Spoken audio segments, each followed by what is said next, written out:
हे बघा, वरून भिंती सारवल्या ढवळ्या मातीनं. आणि मग आता हे गाईच्या शेणानं हे बा सुनबाई सारवते आहे आमच्या. हे असं दिवाळीला सगळं सारसूर करावं लागते. मग लक्ष्मी घरामध्ये येते. पंत्या बोळके संध्याकाळी लावलं तर गवगव दिसतं. हे बघा किती छान सारवलं माझ्या सुनबाईनं. बोलते संग. नमस्कार मंडळी, दिवाळीच्या हार्दिक शुभेच्छा तुम्हाला. कसं वाटलं आमचा व्हिडिओ बघून? आवडतं तुम्हाला सारवायला? या मग.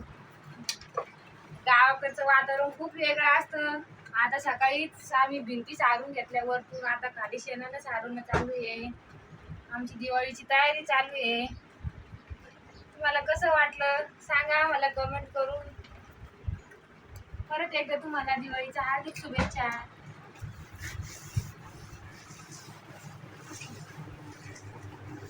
चांगलं वाटलं ना? एकदम भारी वाटलं का? आहे ना?